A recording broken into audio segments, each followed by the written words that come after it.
So hello, what's up mga ka-J-Vlog? Welcome ulit sa panibagong video. And for today's video, another full review na naman tayo. And this time, i-review na rin natin yung isa sa pinakasulit din na budget smartphone with Qualcomm Snapdragon chipset, ang Oppo A5i. Ito na kaya ang pinakamalupit na budget smartphone ngayon 2025. Tara mga ka-J-Vlog, check natin.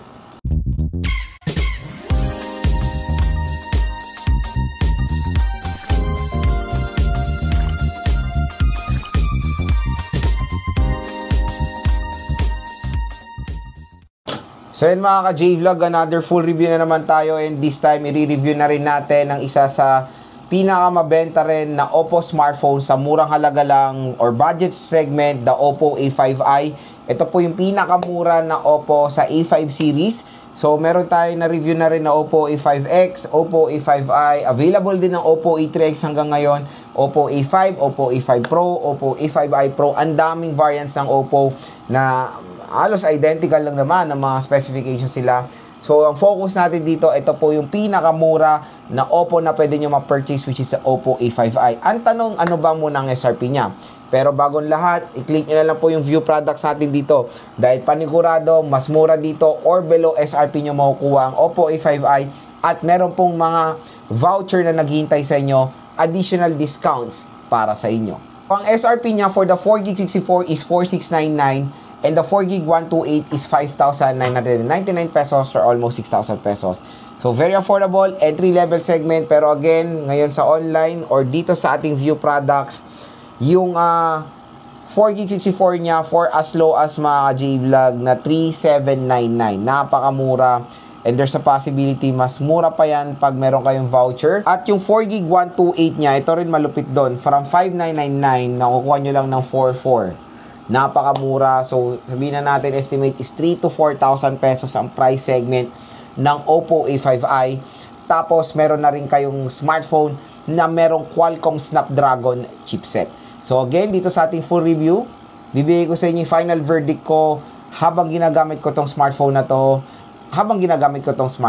At meron po tayong separate game test dito sa Oppo A5i. Tignan nyo na lang po mga ka-J-Vlog. So next is gusto ko i-share sa inyo yung mga nagustuhan kong features dito sa Oppo A5i, and syempre mag-share din ako ng mga cons na napansin ko dito sa smartphone na to. Meron eh. So number 1 mga ka-J-Vlog na nagustuhan ko dito, yung display. Yung display niya is too bright. Mataas yung nits of brightness na ma-offer ng smartphone na to. Biruin mo 1,000 nits of brightness. Malaki rin yung screen niya, 6.67 inches, at good news, naka punch hole display siya. And si Oppo A5i is naka 90Hz screen refresh rate. For me, that is the best minimum na rin na pwede natin makuha when it comes sa refresh rate, 90Hz. And minimum na rin na HD plus 720p. Again, ang pinakamagandang magagamit nyo dito sa Oppo A5i, at sobrang na-appreciate ko yung kanyang mga ka-J-Vlog, yung kanyang nits of brightness. Napakataas ng brightness ng smartphone na to for a budget smartphone. At alam ko maraming mga consumers ang naghahanap po ng isang smartphone na meron mataas na brightness kasi ginagamit nila sa trabaho nila or parati sila nasa outdoor. Take for example as a navigating tool sa mga motor taxi riders natin or sa mga delivery riders natin. Maganda pong i-recommend ng Oppo A5i sa inyo dahil ang taas po ng brightness niya. Even outdoor, nagagamit po natin siya. Next, yung chipset niya. So, the chipset, yun nga yung isang nagustuhan ko rin dito sa smartphone na doon. Naka Qualcomm Snapdragon 6S Gen 1 siya. So, when it comes sa kanyang chipset, it can handle din naman pretty much ng mga modern games today. Pero, the sad part dito, I don't know why, kasi iba yung performance niya sa A3X. Nakaka-experience tayo ng mga konting delay when opening ng mga applications, and even pag naglalaro tayo, nakaka-experience tayo ng frame drops from time to time, even sa ML. Tapos, ang pangit pa dito, hindi tayo makapag-screen record while playing kasi sobra siyang nagfe-frame drop. Siguro isang reason kung bakit siya nagkakaganyan. Siguro doon sa RAM or hindi ganun naka-integrate yung Qualcomm Snapdragon 6S Gen 1 sa kanyang operating system. Kasi again, kahit naman sa Oppo A3X, hindi ganyan yung performance ng na-try ko, mas okay eh. Pero dito sa Oppo A5i, again, ang nakuha ko kasi dito is 64GB. May magko-comment na naman, full storage mo. Hindi ko po full storage yan. Meron pa pong available storage yan. At Again, when playing games, ang pinaka main pa rin natitingnan nyo yung RAM. Basta meron nga ako mas malulupit pang mga smartphone na naka full storage na, tapos nakakapaglaro tayo ng smooth dahil syempre RAM pa rin ang titingnan. Ang ginagamit ko dito, nung ginamit ko to, naka-close lahat or yung RAM talaga naka-focus dun sa mismong game.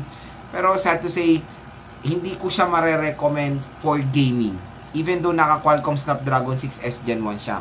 Pero ibang usapan for day-to-day use or casual things, nag-navigate, nanonood, hindi naman po mabagal ang Oppo A3X. Doon lang sadya pag naglalaro ako. Yun lang isang main na napansin ko.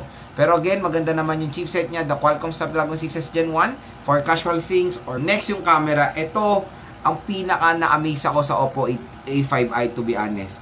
Ito yung magpapatunay na hindi po tayo nagbabase sa taas ng megapixel sa linaw ng camera. Ito 8 megapixel lang to, pero ang linaw ng camera nito, kung naghanap kayo ng isang napakalinaw na smartphone sa murang halaga, maganda pong i-recommend itong Oppo A5i. Kasi nung nag-take tayo ng photo, alam mo yung parang nagpa-process pa siya, mas pinapaganda niya pa yung color accuracy nung photo.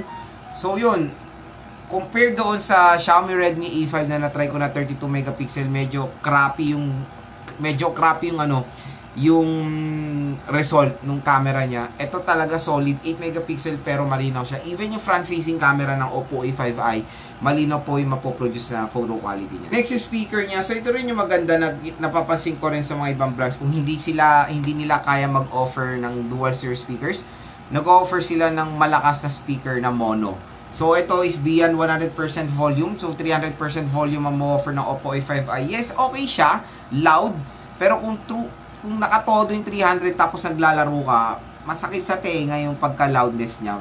Pero hindi naman siya tunog lata, masakit lang sa tenga. Compare pag naka-bass kasi or stereo speakers, mas maganda yung bass quality, di ba? Kahit malakas, balance yung sound, okay yung napoproduce na loudness, kumbaga. Dito, yes, loud siya. Again, hindi naman siya tunog lata, pero yun lang naman comment ko doon. Next, yung battery niya. The battery is malaki rin, 5100 mAh. Pero ito yung magiging pambato ng Oppo A5i, yung kanyang sobrang tuloy na charging rate na 45 watt fast charging.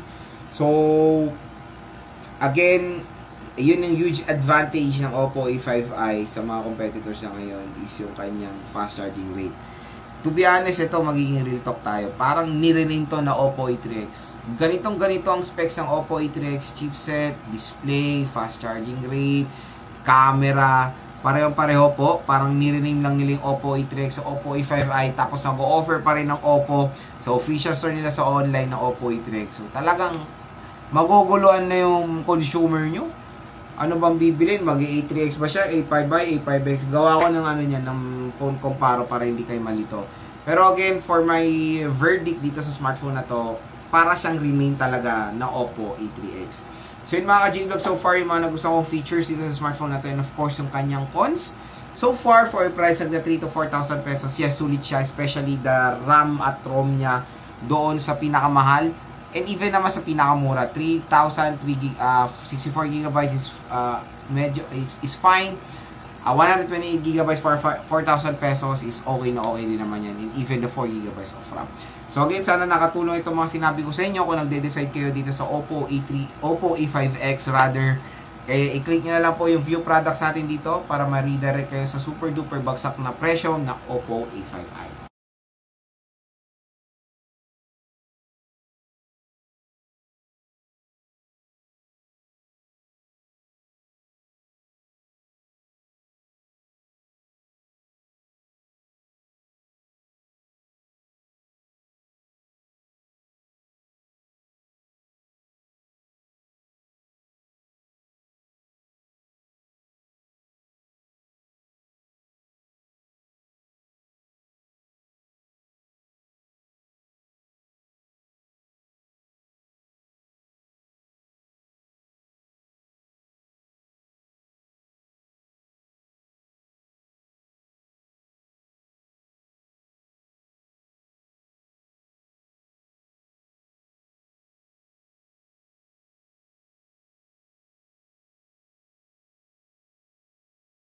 So yan mga ka-J-Vlog, explore natin yung build quality na itong smartphone na to. Kung makikita nyo naman, when it comes sa build quality, parehong-pareho lang ng Oppo A3X.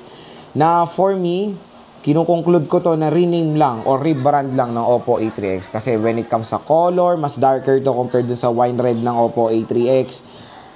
Same na same, very identical sila. Meron din silang ganitong camera shape na module. Same din ang texture, parehong matte finish overall. So, maganda naman yung kanyang form factor. Solid din siya, slim design, and overall matte finish siya. Meron lang siyang glossiness dito sa may camera module. Pero for me, for its price tag na 4,000 to 5,000 pesos, maganda naman yung ma-offer niya na design and build quality. And magaan din itong smartphone na to. So sa right side, nandito ang ating power button and yung volume rocker. Sa left side, wala tayong makikita. Sa left side, nandito yung SIM tray. Sa baba naman is a 3.5mm headphone jack, microphone, Type-C port, at yung speaker grills. At sa bibili ng smartphone na to, meron na siyang screen protector out of the box. Ang maganda rin dito sa Oppo A5i, yung kanyang large display at yung sobrang taas ng kanyang brightness. Ayan. And syempre, punch hole display na po itong smartphone na to. So ayan, explore natin yung camera app ni Oppo A5i. Ayan. So, ito yung nagulat ako dito. Beyond expectation talaga sa 8 megapixel na front na rear camera niya. Ito yung sinasabi ko na hindi tayo nagbe-base sa taas na megapixel sa linaw ng camera. Doon pa rin sa sensor. Biruin mo, 8 megapixel lang ito. Napakalinaw nung camera niya. Asan na ba yung tinake ko ng photo sa outdoor? May tinake tayo ditong outdoor shot. Ayan, oh, grabe. Napakalinaw mga ka-J-Vlog. Oh. Hindi mo akalain na 8 megapixel lang ito. Diba? Sobrang solid. Yun yung maganda dito. Even front-facing camera niya na 5 megapixel marinaw din. And yun. Kasi nung nag-try ako ng isang smartphone like the Poco C71 and the Xiaomi Redmi A5, meron 32 megapixel pero ang pangit ng quality ng camera. Real talk yan. So dito, kahit na 8 megapixel siya, mas better yung camera nito compare sa mga devices na yon. Kaya yun yung nagustuhan ko rin dito sa Oppo A5i. So meron tayong 2x zoom at meron tayong beautification sa rear camera and of course filters. Sa video naman, pinaka-max sa resolution niya is Full HD 1080p up to 30 fps. Meron tayong Pro mode, panorama shot for wider shots. More, meron tayong night mode, high resolution mode, portrait mode, time-lapse sticker, and text scanner. Sa front-facing camera, ayan. 5 megapixel pero malinaw naman yung mapoprovide niyang quality. Meron din tayong video sa front-facing camera which is same din sa rear na Full HD 1080p. Panorama, pwede rin sa front-facing camera. Tingnan natin yung night. Night, good news, pwede rin sa front-facing camera. Itong Oppo A5i. And syempre, dito sa photo mode, nandito yung pinaka-importante sa lahat, yung beautification. So, ilan na mga J-Vlog ang camera app ng Oppo A5i. Very simple lang. So, next, biometrics test tayo dito sa Oppo A5i. Try natin yung kanyang fingerprint scanner. So, start tayo.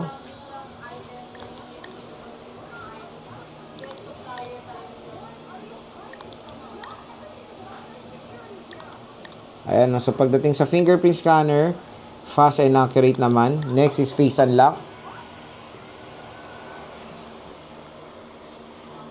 Ayan, nag-scan naman na siya. Okay.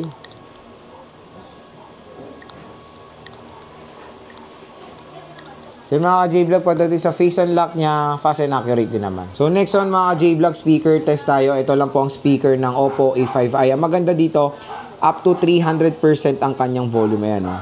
So check natin. For today's video, ay magbibigay tayo agad ng first impression review sa bagong labas ngayon na Tecno Spark Go 2. Maganda kaya siya? Sulit ba? Ano ba mga upgrades? Tara mga J-Vlog, check natin.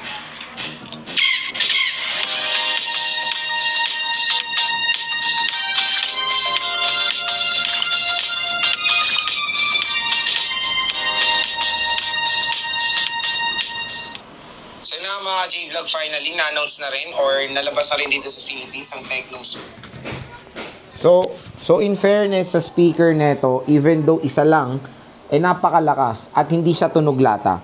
So kung i-rate ko yung speaker neto sa kanyang presyo, na 4 to 5,000 pesos. One and lowest din ng highest. Ang score ko dito mga J-Vlog kahit papano ay nasa 8.5. So perfect 10 to kung siguro dual stereo speaker siya na meron magandang bass quality. Pero for its price tag, 300% volume is big help dito sa Oppo A5i at hindi siya tunog lata. So yun mga J-Vlog ang ating full review dito sa Oppo A5i. Ang pinaka main question, Lord, sulit ba siya? To be honest, sa kanyang presyo na 3 to 4,000 pesos, sulit naman talaga kasi sobrang mura. Hindi naman siya mabagal for day-to-day tasks, pero hindi ko siya marirecommend for gaming, to be honest. Even for budget gaming smartphone, hindi ko siya marirecommend. Mabagal siya for gaming, especially naglalaro ko dito, ML pa lang eh. Ano na, nag-frame drop na siya. Again, tulad ng sinabi ko sa inyo, parang mas better pa nga nung na-experience ko sa Oppo A3X eh. Pero yun, camera A3X and Oppo A5i maganda naman. Kaya okay i-recommend ang Oppo A5i sa mga consumers ang unang tinitingnan sa smartphone camera. Maganda camera nito for budget segment. Sulit na sulit ang kanyang RAM at ROM sa kanyang presyo. Malakas ang speakers, makunat ang battery. Maganda rin yung design, very premium. And kung i-rate ko yung design niya for a price tag na 3 to 4,000 pesos, ang score ko dito nasa 10. Nagustuhan ko yung color variation niya, yung red, itong review unit natin. Same din sa nakuha ko sa Oppo A3X sa red din. So again mga ka-J-Vlog, hopefully nakatulong ito. Hanggang mura pa, i-click nyo na lang po yung view products natin dito. Sulit naman din kahit paano ang Oppo A5i for day-to-day use. Maganda camera niya, pero again, hindi ko po siya marirecommend for gaming.